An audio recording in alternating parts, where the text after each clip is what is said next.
Good morning everyone. सो आज हम लोग कॉम्प्लेक्स नंबर में और आगे के टॉपिक देखेंगे सर। ठीक है, देखिए कल को मेरे से एक गलती हो चुका था सर। फर्स्ट ऑफ ऑल मैं माफ़ी मांगना चाहता हूँ, सॉरी सर। देखिए मेरे से क्या गलती हुआ है इसी प्रॉब्लम में, लास्ट प्रॉब्लम जो कल मैंने बताया, एक गलती हुआ है सर। ये गलती हो गई, देखिए ये वाला है, ये जितना है ना ये पूरा गलत है। ये यहाँ से लेते हुए ये वाला पूरा टर्म गलती है, रॉन्ग। मैंने एनालाइज किया, बाद में वीडियो मैंने देखा तो उसके बाद मेरे को पता चला कि हाँ भाई यहाँ पर रॉन्ग है। क्यों क्या गलती है देखिए यहाँ पर। बाकी स्टूडेंट को नहीं समझ में आएगा क्या गलती है, अगर जिसका कॉन्सेप्ट क्लियर है वही पकड़ पाएगा क्यों गलती है। देखो ये वाला टर्म क्या कभी जीरो होगा? पॉसिबल है? अगर ये वाला टर्म, और मैंने जीरो दिखाया, देखिए अगर ये वाला टर्म जीरो हो जाएगा ना सर, तो ये वाला जो है ना, ये पूरा ओवरऑल फंक्शन जो है ये एग्जिस्ट ही नहीं करेगा, एग्जिस्ट ही नहीं करेगा क्योंकि डिनोमिनेटर जीरो हो जाएगा, इन्फिनिटी रीच कर जाएगा सर। तो ये पॉसिबल ही नहीं है, ये जीरो होगा ही नहीं। कहने का मतलब ये वाला टर्म पूरा जीरो होगा ही नहीं। कल को अगर मैं ये दिखाता not equals to zero then it is correct, but ये इक्वल के जीरो की इक्वल तो नहीं हो सकता ना। तो योर आंसर विल बी ये। मैंने आंसर भी बोला था कि यही ये है, खैर ये तो आंसर होता ही नहीं, लेकिन ये वाला कंडीशंस जो मैंने दिखाया था ये पूरा बिल्कुल रॉन्ग है सर। ठीक है, ऐसे भी आप देख लो, इसके नीचे कुछ नहीं तो 1 है ना, क्रॉस मल्टीप्लीकेशन करो ना सर। देखो 1 इंटू 8 साइन थीटा तो 8 साइन थीटा, और 0 इंटू ये वाला टर्म तो 0 ही देगा ना। 0 से कोई भी टर्म को मल्टीप्लाई करोगे तो 0 देगा, तो ये वाला टर्म तो बच जाएगा सिर्फ 8 sine theta is equal to 0। सिर्फ ये कंडीशन बचेगा सर, ये वाला कंडीशन, ये वाला। So your correct answer is ये वाला टर्म पूरा गलत है सर, सॉरी सर। ठीक है, मैंने दिमाग से उतर गया था, दिमाग में चलती रहता है और भी चीज़ सर, दैट्स वाई मैंने गलती कर चुका था। चलो आगे बढ़ते हैं सर आज हम लोग। ठीक है, आगे बढ़ते हैं और भी प्रॉब्लम करते हैं। चलो यही सब छोटी छोटी बातें को पकड़ना है, कंसेप्ट क्लियर रहेगा तो आपको सब चीज़ दिखेगा कि कहाँ गलत है कहाँ सही है, समझे। दिमाग में चलते रहता है कुछ भी, समझे सर। तो मैंने कल फ्लो में लिख दिया, किसी ने मेरे को कमेंट भी नहीं किया कि सर यहाँ पर गलती है। चलो ठीक है, कोई दिक्कत नहीं, पर सुधार तो लिया। देखो गलती होता है, देखो मिस्टेक होता है, ये ह्यूमन नेचर है जी, होगा सब। अगर एक ही बार में सही हो जाएगा तो फिर तो मैं भगवान हो जाऊंगा। मिस्टेक होता है, सबसे होगा, आपसे भी होगा, बट उस मिस्टेक को क्या करना, छोड़ नहीं देना, उसको सुधारना है सर। ठीक है, यही होता है। चलो और हम लोग आगे देखते हैं और कुछ अच्छा प्रॉब्लम करते हैं सर। उसके बाद आज पढ़ेंगे आगे कॉम्प्लेक्स नंबर में स्क्वायर रूट कैसे फाइंड करते हैं कॉम्प्लेक्स नंबर में। ठीक है, चलो आज एक क्वेश्चन करते हैं, बहुत बेहतरीन क्वेश्चन है सर, जो कि इंपॉर्टेंट क्वेश्चन है। ये क्वेश्चन देखते हैं हम लोग, बहुत अच्छा क्वेश्चन है सर, बहुत अच्छा क्वेश्चन है। ये भी इंपॉर्टेंट क्वेश्चन है, ये आपका जेई में भी पूछता है। ये एग्जाम्पल नंबर 36, ये एनसीईआरटी का भी प्रॉब्लम है। पिछला क्वेश्चन जो मैंने सॉल्व करवाया था वो भी एनसीईआरटी का प्रॉब्लम था। देखिए ये प्रॉब्लम में ये कह रहा sir, if alpha and beta, आज प्रॉब्लम खत्म कर देंगे आज। ठीक है, ये लास्ट प्रॉब्लम है सर, उसके बाद मैं आगे बढ़ूंगा। If alpha and beta are different, are different complex number. If alpha and beta are different complex number with mod beta is equals to 1, with mod beta is equals to 1, then find modulus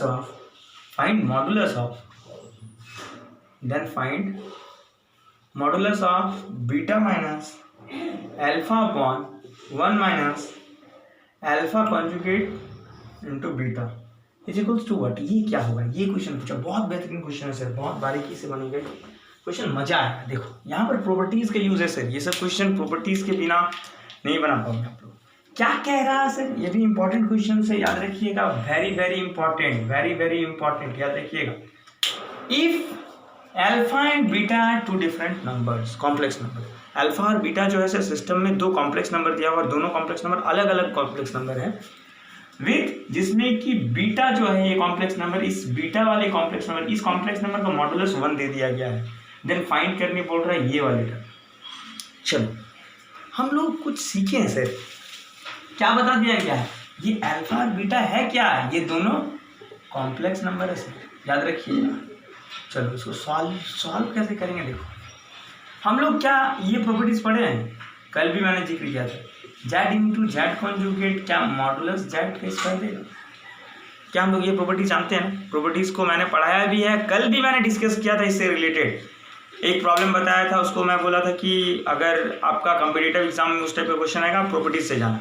इस type के question को हम लोग properties से ही बनाते हैं sir. देखो तो क्या ये प्रॉपर्टी, ठीक है, तो इसी प्रॉपर्टी के हेल्प से हम लोग बनाएंगे। देखो तो इसका मॉडुलस बोला है ना, चलो इसको हम लोग क्या लिख सकते हैं ऐसे,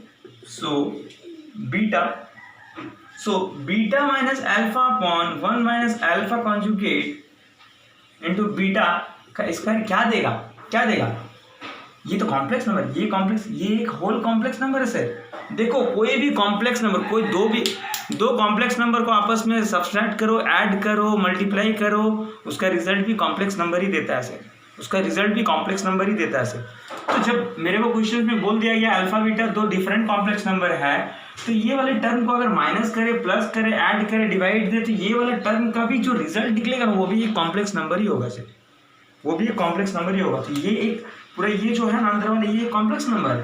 तो क्या होगा ये देख, इस प्रॉपर्टी के हिसाब से क्या हो जाएगा, beta minus alpha upon 1 minus alpha conjugate into beta, ये होगा इंटू इस कॉम्प्लेक्स नंबर का conjugate, that is beta minus alpha upon 1 minus alpha into beta का कॉन्जुगेट।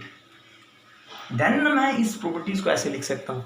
अब देखो क्या होगा सर, अब मजा आएगा। अब क्या होगा देखिए सर, ठीक है ना, देखो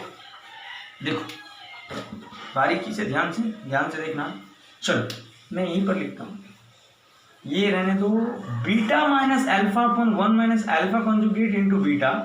ये देखो कॉन्जुगेट जब था तो मैंने बताया था आपको इंडिविजुअली आप सेपरेट कर सकते हो, प्रॉपर्टी में जाओ तो हम क्या इसको लिख सकते हैं, beta conjugate minus alpha conjugate upon एक स्टेप हम बढ़ रहे हैं इसमें। देखो इंडिविजुअली डिवीजन में कॉन्जुगेट था तो मैंने सिखाया था इंडिविजुअली लगाना है, इसमें भी कॉन्जुगेट, इसमें भी कॉन्जुगेट, क्या मैंने बोला था ना। तो मैं एक स्टेप डायरेक्ट कर देता हूँ सर, तो उसके बाद फिर आप इंडिविजुअली में करोगे, फिर इसमें भी कॉन्जुगेट आपका लगेगा, इसमें भी कॉन्जुगेट आपका लगेगा सर। देखिए आपका कॉन्जुगेट इसमें भी लगेगा सर, थोड़ा रुक जाइए, थोड़ा कैमरा का इशू। प्रॉपर्टीज मैंने सर प्रॉपर्टीज ठीक है, तो इसमें भी कॉन्जुगेट लगेगा ना। तो देखो 1 का कॉन्जुगेट 1 तो रहेगा ही, इसमें कॉन्जुगेट, कॉम्प्लेक्स नंबर में कॉन्जुगेट ना, तो अल्फा कॉन्जुगेट का कॉन्जुगेट, अल्फा में पहले से कॉन्जुगेट था और उसका ऊपर कॉन्जुगेट इनटू बीटा कॉन्जुगेट।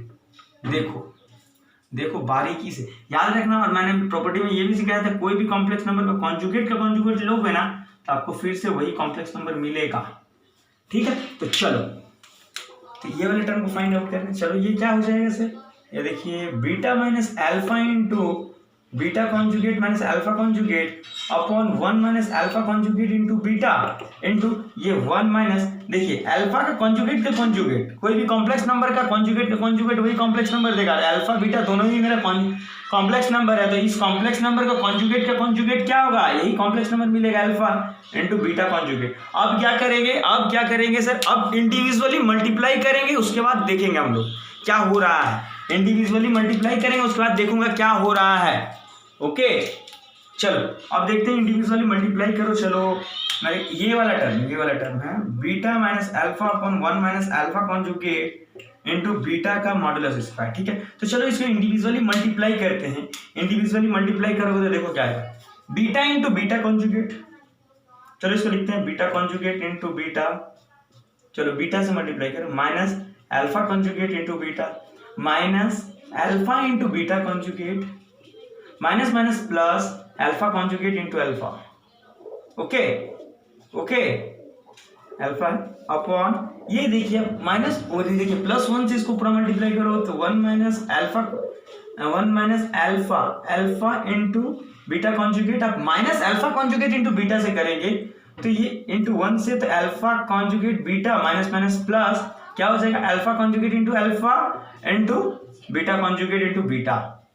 ये होगा सर, ये होगा। देख लीजिए आप इंडिविजुअल टर्म्स का मल्टीप्लीकेशंस, इंडिविजुअल टर्म्स का मल्टीप्लीकेशंस देख रहे हैं, कैमरा में दिख नहीं रही है ये वाला टर्म, मैं यहाँ लिख देता हूँ सर, इसको मैं रफ कर रहा हूँ, तो please take a clear screenshot of this page.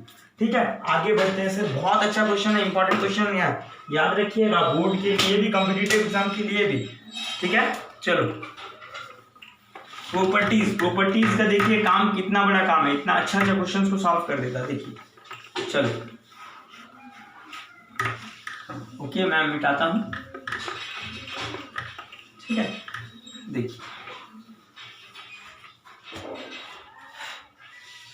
उसके बाद वाला स्टेप क्या था मेरे पास सर, ये था beta minus alpha upon 1 minus alpha conjugate into beta, इसका मॉडुलस का स्क्वायर था। मैंने मल्टीप्लाई किया था, तो क्या मेरे को मिला था, मेरे को क्या मिला था सर, थोड़ा मिटा लिया हूँ तो मैं लिखता हूँ क्या मिला था मेरे को। मल्टीप्लाई करने के बाद ये मिला था मेरे को beta conjugate into beta conjugate minus beta minus alpha conjugate beta minus beta conjugate alpha plus alpha into alpha conjugate, यही मिला था। अपॉन नीचे में मेरे को ये मिला था sir 1 minus alpha into beta conjugate minus beta conjugate into alpha conjugate into beta plus मिला था alpha conjugate into alpha into beta conjugate into beta, ये मिला था मेरे को। पिछला स्टेप मैंने लिख दिया, यहाँ दिख नहीं रहा था सर कैमरा में, मैंने लिख दिया। चलो फिर से देखो मैंने क्या सिखाया था, properties Z into Z conjugate Z mod Z का स्क्वायर, यही देता है ना, यही हम लोग सीखे ना जी, प्रॉपर्टीज में मॉड जेड का स्क्वायर यही देगा। तो चलो देखो ये वाला beta minus alpha 1 minus alpha conjugate into beta का मॉडुलस का स्क्वायर, ये देखो फिर से जेड इंटू मॉड जेड, ये Z into Z conjugate mod Z का स्क्वायर, तो beta into beta conjugate that is beta का मॉडुलस का स्क्वायर माइनस ये रहने दो alpha conjugate beta minus beta conjugate alpha plus देखो फिर अल्फा इंटू अल्फा कॉन्जुगेट, क्योंकि अल्फा और बीटा दोनों तो कॉम्प्लेक्स नंबर है ना सर सिस्टम में, अल्फा और बीटा दोनों कॉम्प्लेक्स नंबर है सिस्टम में, तो ये भी क्या हो जाएगा, ये हो जाएगा मॉड अल्फा के स्क्वायर। चलो नीचे में देखते हैं, ये देखो 1 ये रहने दो alpha into beta conjugate minus alpha conjugate into beta, ये देखो ये वाला टर्म फिर क्या देगा, ये वाला अल्फा का स्क्वायर देगा, ये वाला टर्म बीटा का स्क्वायर देगा, बीटा का मॉडुलस। और मेरे को क्या दे रखा है क्वेश्चन में कंडीशन, बीटा का मॉडुलस 1। चलो बीटा का मॉडुलस 1 जहां जहां वहां पुट करते हैं, beta minus alpha conjugate into beta का मॉडुलस का स्क्वायर, ये 1 हो जाएगा। ये क्वेश्चन में दिया हुआ है alpha conjugate beta minus beta conjugate alpha plus modulus of alpha के स्क्वायर अपॉन 1 माइनस देखो sir alpha conjugate beta minus beta conjugate alpha, और देखो ये वाला टर्म तो 1 हो जाएगा ना, देखो ये बीटा मॉडुलस बीटा 1 है तो 1 के स्क्वायर तो 1 ही होगा, डायरेक्ट लिख रहा हूं, तो 1 के स्क्वायर 1 इंटू अल्फा स्क्वायर था अल्फा स्क्वायर। देखो ये वाला ऊपर और नीचे कुछ दिख रहा है दोनों सिमिलर दिख रहा है, दैट्स व्हाई कैंसिलेशन होके 1 समझे। अब ये स्क्वायर रूट है, ये इधर चल जाएगा तो प्लस माइनस √1, तो √1 का वैल्यू भाई 1 ही होगा। तो मैं क्या कह सकता हूँ सर, ये कह सकता आपका आंसर क्या होगा, that is beta minus alpha upon 1 minus alpha conjugate beta is equals to क्या देगा सर, 1 देगा। That is your final answer. ठीक है, बहुत अच्छा क्वेश्चन सर, बहुत इंपॉर्टेंट क्वेश्चन है सर। प्रॉपर्टीज याद रखिएगा, so please write down in your note copy. Okay sir. और मैं आगे एक बड़ा टॉपिक है सर, तो उसमें टाइम लगेगा, तो मैं आज देख लेता हूँ एक इम्पॉर्टेंट क्वेश्चन ही देख लेता हूँ, ठीक है, तो और क्लियर हो जाएगा आप लोगों को। और एक इम्पॉर्टेंट क्वेश्चन देख लेता हूँ सर, वो क्लियर हो जाएगा। इसको स्क्रीनशॉट ले लीजिएगा सर, नोट डाउन कर लीजिएगा, बहुत बेहतरीन क्वेश्चन है, इंपॉर्टेंट क्वेश्चन है, याद रखिएगा। चलो और एक क्वेश्चन देख लेता हूँ, अगला लेक्चर में मैं पढ़ूंगा आगे टॉपिक क्योंकि बड़ा है तो टाइम फिर बहुत ज़्यादा हो जाएगा ना, इसीलिए मैं और एक क्वेश्चन ही देख लेता हूँ, वो बेनिफिट होगा आपके लिए। जितना मैं तो बोला जितना ज़्यादा क्वेश्चंस करोगे उतना बेनिफिट है सर। चलो आगे से और एक क्वेश्चन है, देखिएगा एनसीईआरटी का ही क्वेश्चन है ये। एग्जाम्पल नंबर 38 क्या बोल रहा है? Find non zero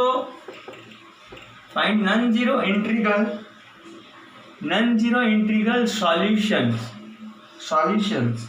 of modulus 1 minus iota का पावर x अपॉन 2 का पावर x। यही है ना? हाँ देखिए सर, क्वेश्चंस को समझो क्या कह रहा है, क्वेश्चंस को समझिए। बोल रहा find non zero integral solution of इतना, ये इसका जो बोल रहा है ना, ये वाला टर्म जो दिया हुआ ना, इसका नॉन जीरो इंटीग्रल सॉल्यूशन कितना होगा वो फाइंड करने बोल रहा है। चलो कुछ नहीं, सॉल्यूशन करते हैं। चलो याद रखिएगा ये एनसीईआरटी का भी है, एनसीईआरटी में भी ये क्वेश्चन मिल जाएगा, इंपॉर्टेंट है, जितना क्वेश्चन करा रहा है इंपॉर्टेंट है। मेरे को क्या दिया हुआ? 1 माइनस आयोटा का पावर x अपॉन 2 का पावर x इक्वल टू 2 का पावर x। तो ये क्या है? ये आपको दिख रहा है, ये अंदर वाला पार्ट क्या है पता है आपको? ये देखो, ये अंदर वाला पार्ट क्या है? रियल पार्ट भी दिख रहा है, इमेजिनरी पार्ट भी दिख रहा है। ये कॉम्प्लेक्स नंबर है, ये कॉम्प्लेक्स नंबर है सर। अब कॉम्प्लेक्स नंबर का मॉडुलस बोला है, तो मॉडुलस क्या होगा? मॉडुलस क्या होता है complex number? Root over real part का स्क्वायर प्लस इमेजिनरी पार्ट का स्क्वायर। इमेजिनरी पार्ट भी तो 1 आयोटा है ना, इसका स्क्वायर, ये x 1 समझ में आ रहा है? तो चलो ये क्या हो जाएगा? 1 का स्क्वायर 1 प्लस 1 का स्क्वायर 1, दैट इज क्या हो जाएगा? रूट टू का पावर x 2x। ये होगा ना? चलो क्या मैं इसको ऐसे लिख सकता हूँ? रूट टू, ये 1/2 ना, रूट टू को हम लोग क्या लिखते हैं सेट्स में?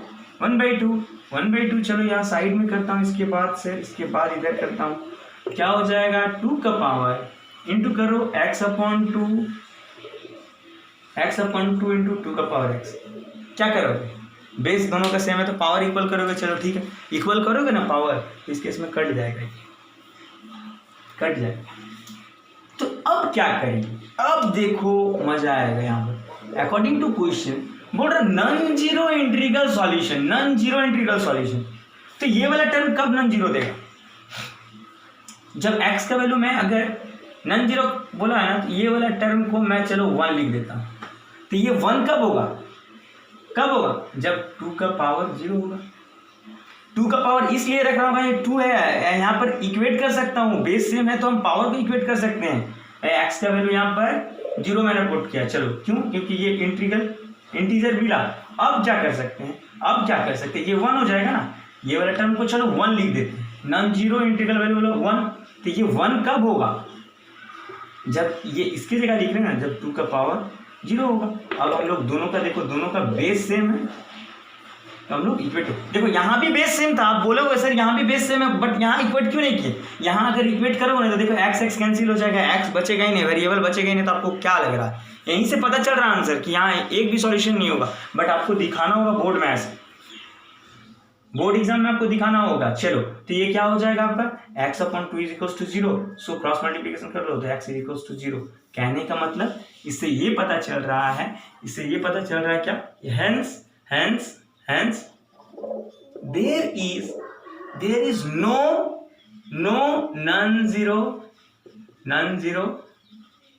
इंटीग्रल सॉल्यूशन ऑफ इसका, ये जो गिवन कॉम्प्लेक्स नंबर दिया हुआ है ना, इसका क्या होगा? एक भी नॉन जीरो इंटीग्रल सॉल्यूशन नहीं होगा। एक भी नॉन जीरो सॉल्यूशन नहीं होगा। नॉन जीरो सॉल्यूशन कहने का मतलब समझ रहे हो? नॉन जीरो मतलब जीरो नहीं होगा, समझ रहे हो? तो एक भी नॉन जीरो सॉल्यूशन नहीं होगा इसके पास। आपके सामने ऐसे देख लो, ये वाले टर्म ये दिया हुआ, तो कोई भी कॉम्प्लेक्स नंबर, ये देखो इसके पास में रियल पार्ट भी है, इमेजिनरी पार्ट भी है। तो कोई कॉम्प्लेक्स नंबर का मॉडुलस क्या होगा? रियल पार्ट का स्क्वायर प्लस इमेजिनरी पार्ट का स्क्वायर। तो ये तो आपका root two to the power x, ये आपको रूट टू, ये क्या होता है सेट्स में अगर लिखो तो 1/2 पावर में ये इंटू हो जाएगा सर, तो x/2। ये देखो यहीं पर दिख जा रहा है मेरे को कि यहाँ एक भी सॉल्यूशन नहीं है, क्योंकि देखो फंक्शन देखो यहाँ पर बेस दोनों सेम है। तो अगर इक्वेट करोगे x/2 is equal to x cancel, तो यहाँ पर वेरिएबल खत्म। तो यहाँ पर यहीं पर पता चल जा रहा है कि सॉल्यूशन नहीं होगा, बट हमको क्वेश्चंस के अनुसार चलना, दिखाना है आपको। बोर्ड में आपको दिखाना, देखो कंपटीशन में बैठे हो तो यहीं तक रोक देना, यहीं से मार देना, no there is no solution, non zero solution. लेकिन आप बोर्ड में अगर बैठे हो तो बोर्ड में आपको दिखाना होगा ना स्टेप्स। तो अकॉर्डिंग टू क्वेश्चन ये वाला टर्म क्या होना चाहिए, चलो 1 मैंने लिखा, तो ये 1 कब होगा, जब 2 का पावर 0 होगा, तब 2 का पावर 0 होगा। तो अब देखो बेस सेम है तो अब इक्वेट कर दो, दैट्स वाई हमको पता है कि x का वैल्यू 0, x का वैल्यू 0 कहने का मतलब इस वाले सॉल्यूशंस के, इस वाले कॉम्प्लेक्स नंबर का नॉन जीरो इंटीग्रल सॉल्यूशन कितना होगा, एक भी नहीं होगा। ठीक है, ठीक है। तो आज खत्म कर रहे हैं प्रॉब्लम का जितना क्वेश्चंस था ये खत्म। अब नेक्स्ट लेक्चर में मैं सर आगे टॉपिक पढ़ाऊंगा, तो अभी तक जितना पढ़ाएं सर उसका मोर नंबर ऑफ क्वेश्चंस करो। अगर कुछ डाउट होता तो आप कमेंट सेक्शन में जरूर मेरे को बोलो कि सर इसमें डाउट है। सो प्लीज़ वीडियो को शेयर करो, लाइक करो एंड सब्सक्राइब करो please. Thanks for watching, thanks a lot.